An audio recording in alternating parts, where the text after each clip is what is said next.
Olá, sejam muito bem-vindos ao Jornada da Calma. Eu sou a Helena Galante, companheira de jornada de vocês, e hoje tenho a honra e o prazer de receber Cláudio Tebas. Cláudio, seja muito bem-vindo. Ei, Helena, querida, muito obrigado. Feliz de estar junto. Obrigado ao Ian aí que está na retaguarda gravando. E bom dia para todo mundo aí. Não, um prazer muito grande estar aqui com você, Cláudio. Vou dizer, desde o Palhaço Psicanalista, que eu tenho vontade de pedir para ser sua amiga, assim, eu falei que não quero conhecer mais o Cláudio, gente. E todas as pessoas que eu já conversei que estudam a arte do palhaço sempre te citam e quando falam de escuta, falam do seu trabalho, e eu sempre falei, eu precisava tanto conversar com o Cláudio, mas eu acredito que as coisas acontecem na hora que elas têm que acontecer, e agora temos um livro novo, inclusive, para falar, que é Ser Bom Não É Ser Bonzinho. Você aceita pedido de amizade, Cláudio? Poderia ter chegado antes e falado, ei, Cláudio, vamos tomar um café? Vamos se Mas conhecer ou não? Você é mais muito. reservado? Não, chamou para tomar café, eu vou. Agora, se tu chamou para tomar cerveja, eu chego 3 dias antes. Bom que já vai, já deixa gelando. Já deixa gelando. Que bom, é assim. Mas eu vou dizer que eu me senti... quase que eu caí na pegadinha do livro, do nome do livro, de Ser Bom Não É Ser Bonzinho. A hora que eu vi, quando a Editora Planeta me contou desse lançamento, eu falei, nossa, tem razão, acho que eu invisto muito em ser bonzinho, né, ser boazinha, eu acho que eu precisava pensar mais em ser boa, não sei. E comecei a entrar numa grande espiral de julgamentos. Aí eu só li o subtítulo, eu falei, não, peraí, eu acho que não é exatamente disso que o Cláudio está falando. Por que essa pegadinha para começar, Cláudio? Olha, se você soubesse que tem pequenos prazeres assim, esse, sabe, que nem agora você tomou um golinho de café para começar, acho que era café, suponho, sei lá. É, e para mim, essa pegadinha no começo, ela diz tanto sobre o que queria dizer com o livro, porque sim, a gente é tomado por julgamentos, é inevitável que a gente julgue. É, o cérebro da gente ele julga antes da gente pensar. Mas, se a gente sabe que o julgamento é inevitável, a gente pode evitar a sentença, né? Então, eu sei que eu julgo e eu evito a sentença. E para evitar uma sentença unilateral, assim, tipo Talibã, sei lá, você tem que chamar a voz de todos para escutar, né? Você chama a voz do outro, do advogado de defesa. Então, a piadinha é essa, é colocar a pessoa em contato. Ah, é verdade. Ai, não, será que é verdade, verdade? Assim, é só dar uma traída no pensamento mesmo. E o teu retorno me deixa feliz, que acho que era isso que eu queria causar. Que bom, que bom. E é engraçado isso, né? Porque a hora que a gente cai no nosso próprio julgamento, você se sente meio bobo, né? Você fala, nossa, eu não acredito que eu fiz isso. Só que eu fiquei pensando enquanto eu estava lendo, eu falei, nossa, mas quantas vezes eu não caio num julgamento, dou a sentença, como você falou, e eu sigo em frente como se fosse, é isso mesmo, é natural, é isso que a gente tem que fazer. É, e eu entendo muito que o seu papel e talvez o nosso papel, o papel de todo mundo, é tirar essa característica do normal, né, da sentença. Parece que é normal, como a gente vive, né, normal, juizão ali de todo mundo, senhor da verdade, só que é muito cansativo, né. Você chegou no palhaço por um cansaço também desse estilo de vida que a gente leva? Ah, é meia pergunta. É... Caraca, devia estar deitado no divã aqui para conversar com você. Eu acho que talvez sim, sabia? Talvez o que tenha me feito não chegar no palhaço pela exaustão, mas talvez ter permanecido sim. Eu não acho que cheguei no palhaço por estar exausto, mas o palhaço, pensando na tua pergunta, ele me remete à exaustão do jeito que a gente vive. E acho que isso faz parte de ser palhaço desde a Idade Média. Revelar, puta, meu, esse jeito já deu. É isso que a gente quer. Então, acho que sim, de alguma forma, o palhaço me conecta com a minha exaustão de perceber as coisas do jeito que elas andam. E é um pouco sim. Agora, quando a gente fala sobre palhaço, às vezes me vem uma figura mais solitária, porque parece que ele é quase uma postura de um observador, que tá olhando para essas coisas que todo mundo tá chamando de normal e ele fica: "Eita, não é assim não". Então ele é um pouco sozinho, talvez, nessa posição, mas ao mesmo tempo quando você fala de chamar essas outras vozes todas, eu penso, tem muito de coletivo no palhaço, né, tem muito de um senso que ele não é o cara que vai se dar bem sozinho, né. Como você enxerga isso, Cláudio? Ele é o um ou é o muitos ou é o um e o muitos ao mesmo tempo? Como é que é? Caraca, meu, acho que você tá traduzindo tudo, assim, acho que é isso. Como diz a música lá, eu sou de ninguém, mas sou de todo mundo, né? Todo mundo me quer bem. Eu acho que é um pouco isso. Tem uma música dos Beatles que eu amo, que é o Fool in a Hill, que é o bobo na montanha vendo lá de fora, mas a montanha faz parte do mundo, só que ele vê de outro lado. Então, acho que o palhaço ele tem muito disso, de sendo de dentro, jamais ser aceito como alguém de dentro, porque ele é esquisito, torto. Então, ele sempre terá um olhar de estrangeiro, mesmo estando inserido. E acho que é um pouco isso que ajuda o palhaço a ver de um outro jeito. A criança que fala o rei tá nu, né? Acho que tem por exemplo, filmes do Chaplin, por exemplo. Estou adorando conversar, que vai me trazendo essas imagens assim. É, costuma terminar o filme do Chaplin como aquela bolinha fechando nele e indo embora, lembra? Aquela bolinha ali com a bengalinha. O palhaço ele tem essa coisa, um pouco que nem cowboy. Cowboy é Aham. filme de cowboy, eu adoro o filme de cowboy. O cowboy sempre vem de um lugar que você não sabe onde é e vai embora, assim, sabe? Ele é meio errante, e o palhaço tem esse aspecto também, ele está sempre em trânsito. Eu gostei disso que você falou da passagem, me chamou a atenção um trecho que você escreve que a gente deveria andar com uma plaquinha: "Estamos em obras para melhor atendê-los", porque a gente porque eu falei: "Nossa, isso talvez, nos poupasse de muitas coisas", assim, né, porque, a gente tá sempre em transformação e parece que a gente falha muito no meio do caminho, às vezes pisando no calo de quem a gente não queria pisar, às vezes, agindo com violência quando o que a gente queria não era exatamente isso, e eu gostei quando você falou dessa plaquinha, porque você fala: "Bom, estamos em movimento", né, e eu acho que tem a ver com isso talvez do Chaplin e do cowboy também, né, tem um movimento de passagem, um movimento de seguir, só que eu não vejo você agora também tô fazendo assumindo muitas coisas, Cláudio, como você assumiu que era o café e era água, vou dizer que eu pego a xicrinha a xicrinha bonitinha do café, mas eu bebo água mesmo. Mas eu vejo você olhando para essa passagem, entendendo esse aprendizado, mas ao mesmo tempo não muito conformado com as coisas que a gente, com o que falta aprender, assim, sabe? Como se fala assim: "Não, espera aí, tem melhor, dá para aprender mais, dá para fazer melhor". É isso mesmo? Você anda com essa plaquinha no peito, estamos em obras para melhor atendê-los, mas também não é que paramos a obra não, também não é que a gente se conforma com as falhas do jeito que elas estão e a gente segue trabalhando. Eu acho que o desafio de todos nós é esse um pouco, né? Eu estou falando aqui bem por mim, assim. Tem vezes que, puta, você quer que as pessoas aceitem. Não, gente, mas eu sou assim, né? Né?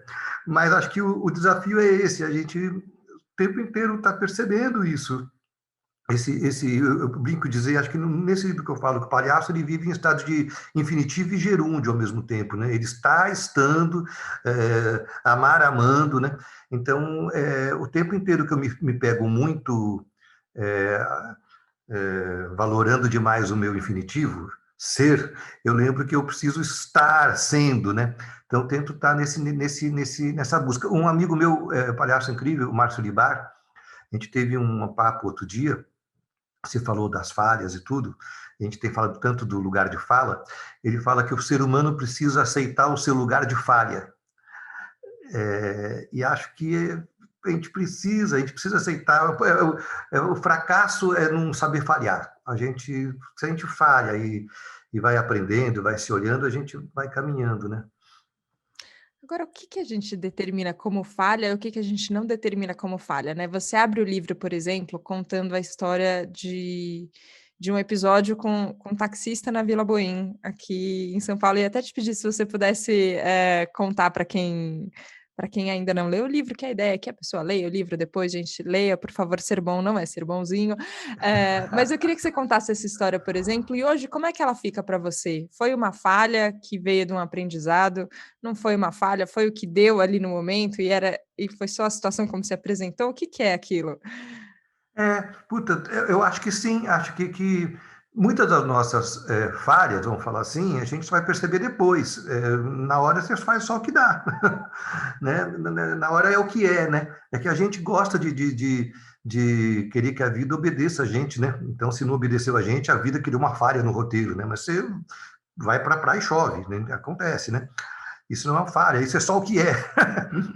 Nesse dia, eu fui aprender sobre aquilo depois, assim, no momento eu fui só levado pela emoção mesmo. E sabe que escrever essa história tantos anos depois me fez mesmo ter esse olhar distanciado para perceber, eu acho que eu estava tão envolvido na história do palhaço que sem perceber eu trouxe algumas coisas ali para o encontro taxista. Para quem está escutando a gente, vou contar rapidamente a história. Eu estava na Praça Vila Boim, uma praça aqui em São Paulo, em Higienópolis, é uma praça pequenininha assim, eu ia fazer um contorno para a esquerda. E atrás de mim o taxista começou a buzinar para eu ir logo, mas não dava para eu virar porque estava o trânsito. E ele começou a buzinar e muito rapidamente começou a me xingar muito, muito, muito. E eu comecei a ficar mal com aquilo, assim, com medo, e aí eu consegui colocar o carro um pouquinho para frente, ele emparelhou comigo, e, ele emparelhou e gesticulou, xingou. E eu escrevo no livro que depois de um tempo que eu percebi que eu comecei a tremer, meu pé nem pisava na embreagem, assim, porque é engraçado que eu falei isso agora e aqui embaixo meu pé tremeu, como o corpo lembra a memória, né? O meu pé aqui embaixo tremeu, aqui embaixo na mesa. E aí eu fui perceber muito tempo depois que eu estava com medo de levar um tiro, porque foi tão desproporcional a reação dele para os meus segundos ali de hesitação.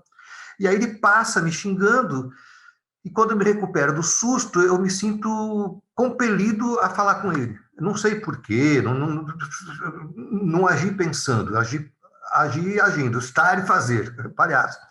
Aí eu estacionei o carro, baixei o vidro, a hora que ele me viu baixando o vidro, ele veio assim em minha direção, parecia um monstro, assim, um gigante, eu falo no livro. E ele veio, e a hora que ele veio, acho que ele veio para brigar mesmo, a hora que ele encosta perto do carro, eu tiro a minha mão do volante e eu estou tremendo, eu estava literalmente assim, trêmulo. E aí eu falo para ele, meu amigo, desculpa, não queria atrapalhar você, não te conheço, não tive a intenção de te prejudicar, eu só não estava conseguindo entrar, mas de repente eu estou aqui no trânsito, um desconhecido me xinga de tudo quanto é nome, meu dia já não foi fácil. E aí acontece a mágica. Eu lembro como se fosse agora, nesse instante que a gente está falando, assim, o rosto dele abaixa, sabe quando o músculo faz o ombro, a bochecha, e ele encosta a testa, assim, aqui está a janela, ele encosta a testa e desaba a chorar. Eu fico completamente perplexo com aquilo e muito emocionado também da transformação daquele homem tão agressivo no início, que eu brinco, né, que o gigante virou gente, assim, aquele gigante bravo. E aí ele começa a falar aos borbotões, assim, me desculpa, São Paulo enlouquece a gente, eu estou há tantos anos dirigindo, eu sou taxista há 30 anos, pago a faculdade dos meus filhos, e aí ele falou muito, e está do enorme, a gente falou agora há pouco, da enorme exaustão, ele traz a exaustão, né? E aí eu falo para ele, puxa, eu entendo você, também não sei se eu vou me aposentar um dia, porque ele falava, não sei quando que eu vou parar de trabalhar, acho que eu nunca vou parar de trabalhar. E eu falei, eu também acho que talvez eu nunca pare de trabalhar, porque eu sou palhaço. E aí, normalmente, quando eu sou palhaço, eu jogo quase como uma isca mesmo, para a pessoa comprar aquilo e a gente conseguir ir por outros caminhos da conversa, mas ele ignora isso. Ele ignora e fala assim, então vamos tomar uma cerveja qualquer dia aqui, mostra o bar ali da frente. Eu falo, que bom que a gente conseguiu conversar, vamos sim, adoro cerveja, pá.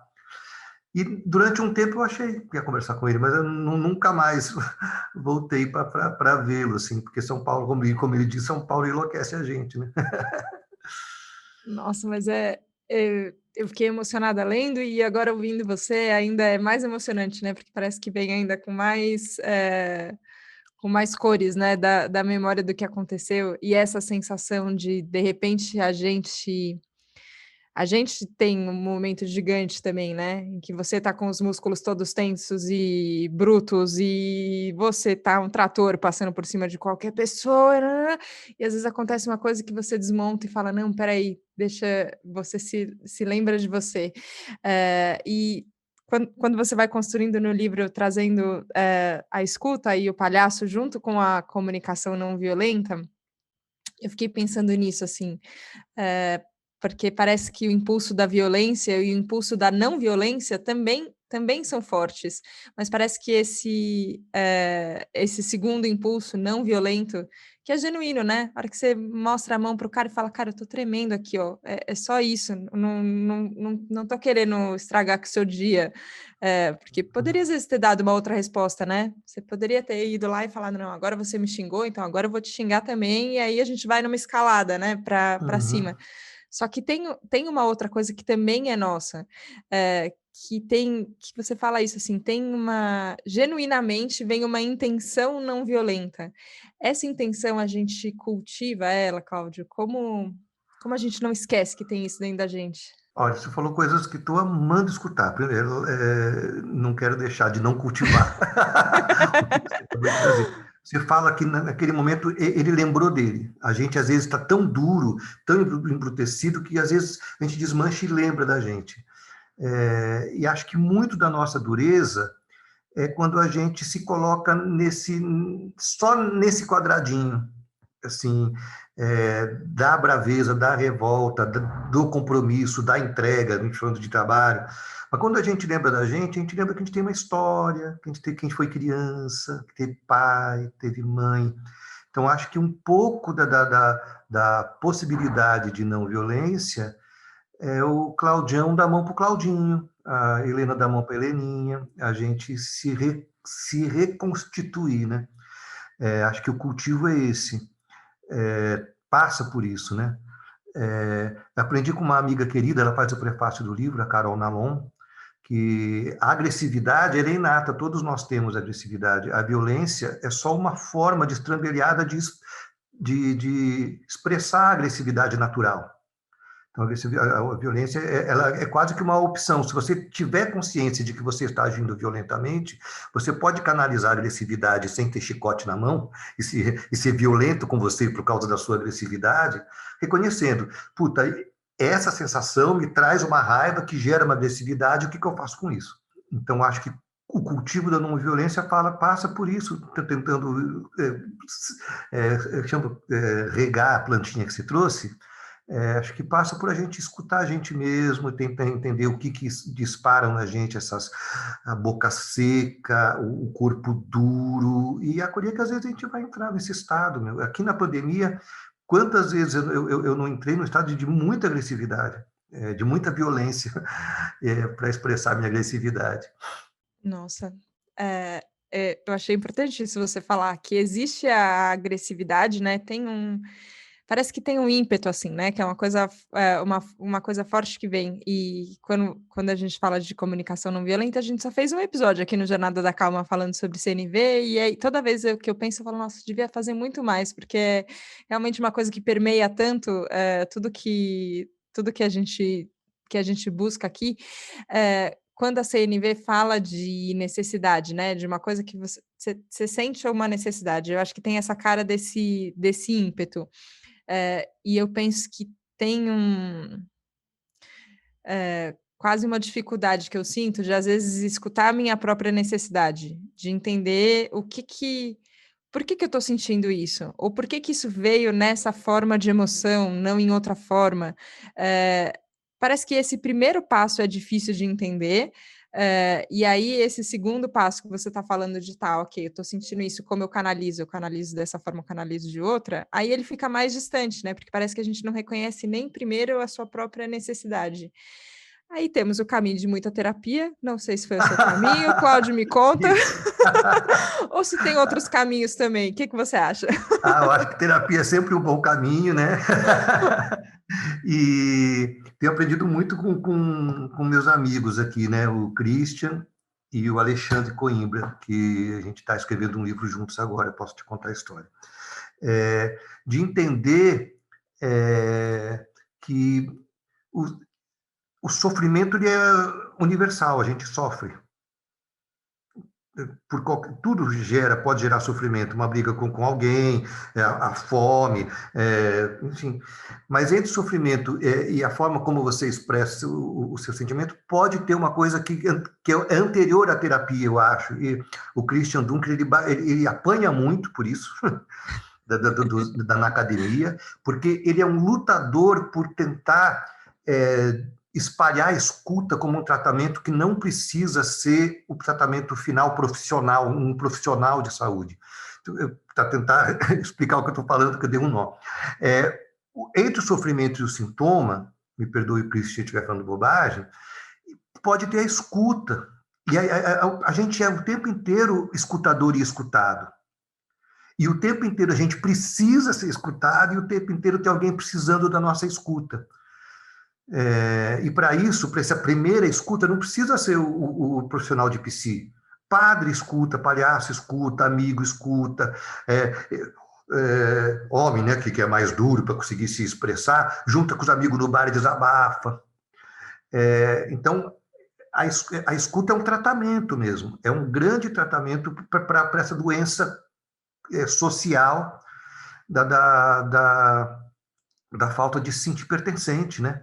E aí você vai, então, escutar é um tratamento muito sólido, assim, para evitar que chegue no ponto de precisar de uma terapia. Então, acho que precisa da terapia, mas precisa de um ombro, alguém, um vizinho que te escute. Isso que a gente está fazendo aqui agora. Nossa, eu gosto quando... Gostei de te ouvir falando disso. O Christian, que já esteve aqui também no Jornada da Calma, Alexandre também, quero saber desse livro triplo aí, que já estou curiosa. Mas quando eu escuto vocês falarem, o que me vem é quase... Tem algumas coisas... Vou tentar explicar, gente. Estou construindo aqui, me deem a mão, vamos nessa. Tem coisas que são óbvias, e que elas são aceitas. A gente aceita que a gente precisa falar, que a gente precisa escutar. Você falou de um padre, eu fiquei pensando nisso, né? Quantos anos existe a igreja e os padres ouvindo, sei lá. É uma coisa que ela é consolidada no tempo, ela é aceita, né? Que falar faz bem, escutar faz bem. Só que de tão óbvia, de tão aceita, a gente consegue absolutamente esquecer do propósito dela. E aí parece que já não é mais solução, sabe? Quando a gente desgasta uma boa ideia, talvez seja isso. E a hora que você falou assim, desse jeito, né? É um tratamento, é uma coisa que a gente precisa. Falou, não, peraí, isso daqui que a gente está fazendo não é só... É uma conversa, ok, mas uma conversa é mais do que uma conversa. Como é que a gente não esvazia as coisas de sentido? E eu penso muito isso na arte, né? Quando eu estudei teatro, sei lá. E tem um nome de palhaço também, Cláudio, queria te contar isso. Que eu Ah, sou que a palhaça demais! estrela da manhã. Quando eu fui batizada, ganhei meu nariz vermelho, esse era o meu nome. Nossa, que nome lindo! Amei! Eu gostei muito também. Só foi no colégio um grupo de palhaços que chama Palhaço Graças a Deus, do Colégio Santa Maria, onde eu estudei, que a gente fazia. E eu lembro que tinha isso, assim, uma coisa muito bonita no qual era o juramento do palhaço e o que a gente tinha que fazer como palhaço, mas agora devaneei. Mas queria te contar, Estou porque eu amando pensei saber, também. viu? Santa Maria, perto de Interlagos ali. Exatamente, exatamente.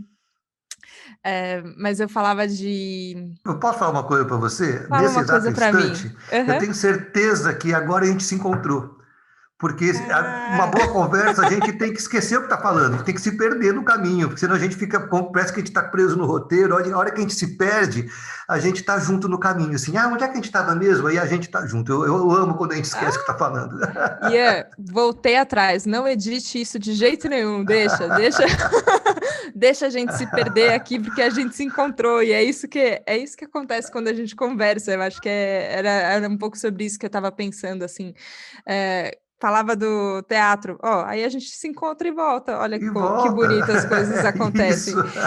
Que eu fiquei pensando sobre a função do teatro, né? Quando a gente pensa lá atrás, na Grécia, uma coisa de catarse que a gente via e uma sensação de lembrar de você e lidar com as emoções que a gente está vendo.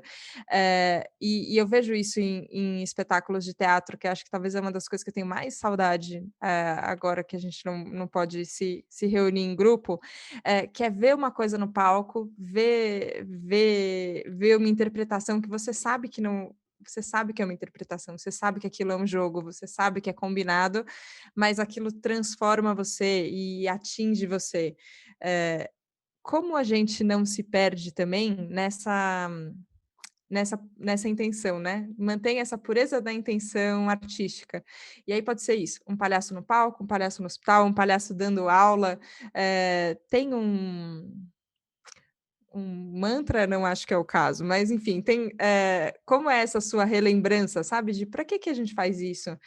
Você falou bem no comecinho, assim, de por que você continua, né, como palhaço, que não foi por isso que você chegou, mas você continua dedicado a essa arte porque você vê que é um caminho da gente construir jeitos novos, né, de viver. Como você lembra disso antes de uma apresentação, ou antes de uma aula, ou antes do curso, ou antes de um livro? Uau! Eu amei essa retomada da intenção, sabe?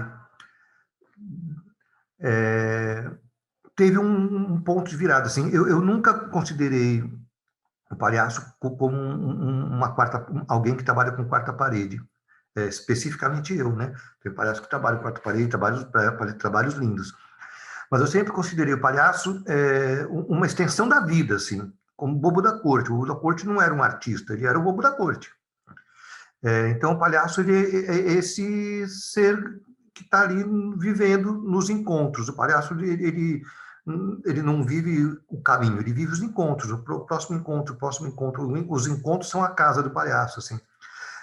Então, acho que a intenção, quando você se distancia disso, e já passei por isso, eu vou contar um ponto de virada. Eu fiz parte de um grupo chamado Jogando no Quintal, que de repente fez muito sucesso.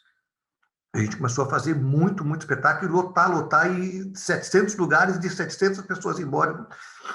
E teve algum momento que a gente estava fazendo tanto que era uma delícia fazer, mas eu não estava mais conectado com a intenção original. Era quase como se eu estivesse lá para ser observado. Olha como a gente é inteligente, olha como é legal. E era demais, eu amava fazer jogando. Aí aconteceu um ponto de virada. A catástrofe de 2011 no Rio de Janeiro, que a região serrana veio abaixo, e 3 palhaços, eu e mais 2 palhaços, Paulo Federal e Álvaro Lages, do Jogando, fomos para lá 20 dias depois da catástrofe.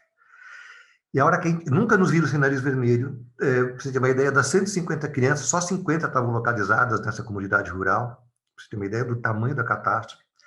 E a hora que a gente chega lá, pum, é para isso que eu nasci, é por isso que eu boto esse nariz, é por isso que eu estou com esse sapato, e aí eu me salvo da não percepção da intenção original. E aí eu volto jogando com muito mais consciência do porquê que cada vez que eu boto meu nariz ali foi absolutamente transformador para a gente. Nossa, e você falou isso, o encontro é a casa do palhaço. E acho que o que aconteceu ali foi um encontro, né? Um encontro que lembra a gente de casa, e é a sensação que eu tenho aqui. Tem horas durante essa conversa, eu sempre penso isso, né? Que estamos nós aqui conversando, o Ian nos ouvindo e gravando, para depois editar tudo, e tem todas as pessoas que vão ouvir o Jornada junto.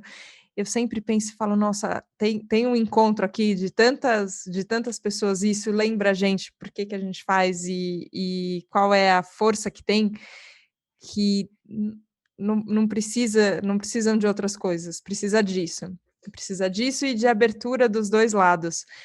E eu acho que o que eu vejo em você, que eu acho muito bonito, é uma habilidade de abrir uma portinha, de abrir uma frestinha que nem sempre é fácil, porque aqui eu tenho a sorte, o feliz acaso, que todo mundo que diz sim para a entrevista, a pessoa já abre uma bela de uma porta, né? Então ela vem de coração aberto, mas a gente circula por aí encontrando a gente muitas vezes de porta fechada, encontrando muitas portas fechadas, né?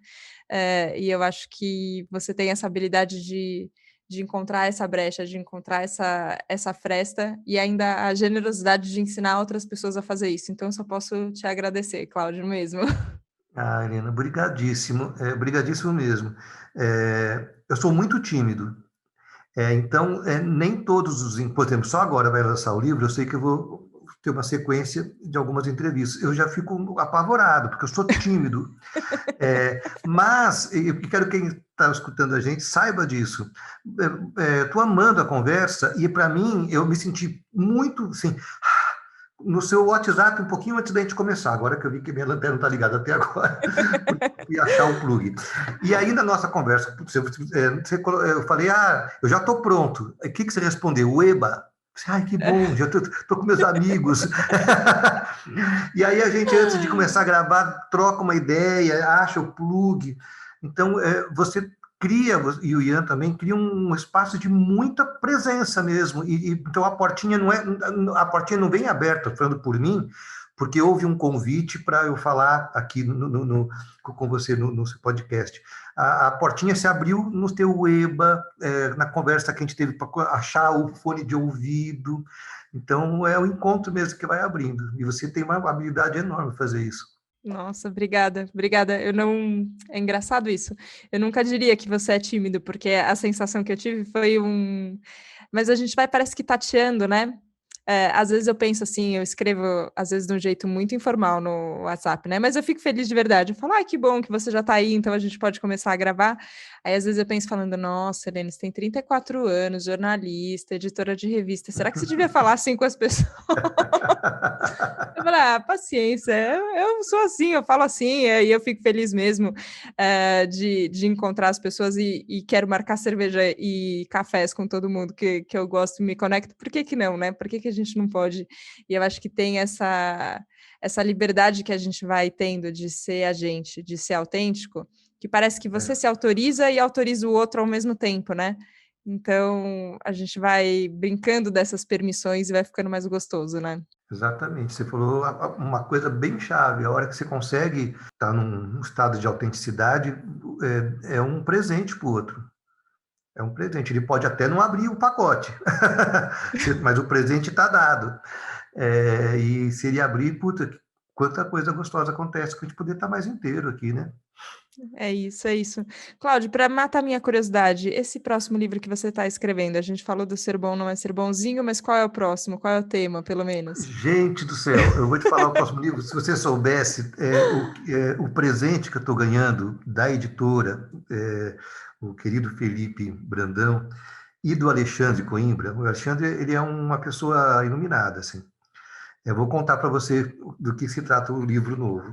Faz 2 meses e meio que eu perdi minha mãe. Exatamente, 2 meses e meio, esse exatamente mais ou menos. E aí eu coloquei, se você pegar a dedicatória do livro novo, a minha mãe morreu pouco antes dele sair, o livro. O livro já estava pronto, ela foi a primeira leitura, sempre seria. E aí eu conto, na dedicatória eu falo assim, mama, no próximo livro eu vou contar a história da nossa despedida. O Felipe, quando viu, ele falou assim, eu quero que você conte essa história. E aí conversei com a Lê, e então o livro é sobre a despedida da minha mãe, sobre luto. Fico emocionado de falar, assim, porque estou vivendo isso muito e eu tenho a sorte, porque eu estou vivendo um luto compartilhado com uma pessoa que é espetacular, que é o Ale. Então eu conto as histórias dessas despedidas e o Ale vai comentando do ponto de vista terapêutico dele, de quem vê o mundo poeticamente, falando sobre luto. Então é um livro sobre morte, sobre vida, sobre histórias, é sobre isso. E um livro construído junto que bonito, Cláudia, que generoso de novo de você compartilhar uma coisa tão íntima junto com todos nós que estamos tendo que lidar com tantas perdas, né? Com tantas despedidas. E acho que a gente aprender a se despedir também é uma arte. Lerei o próximo, com certeza. Com certeza, Cláudio. Queria te agradecer mais uma vez. Um prazerzaço te conhecer. Que bom que foi agora, que bom que foi nesse momento. Espero que seja o primeiro encontro de muitos. Muito obrigada. Querida, brigadíssimo, amei. A minha manhã foi muito melhor por causa dessa conversa. E hoje é meu aniversário. Então foi Parabéns! um presente. Obrigado, Ian. São muitos presentes e eu acho que isso que você falou, a gente entrega o presente, mas que a gente receba, né? Que a gente desembrulhe, tire da caixa e se aproprie dele. Tô sentindo você muito perto aqui. Obrigada mesmo pelo encontro, Cláudio. Parabéns pelo aniversário. Obrigado. Obrigada. Obrigada a todo Beijinho. mundo que nos acompanhou aqui no Jornada da Calma, nesse presente de conversa. Que bom ter vocês aqui. Muito obrigada pela companhia. A gente se vê na próxima segunda, no próximo Jornada da Calma. Um beijo. Tchau, tchau.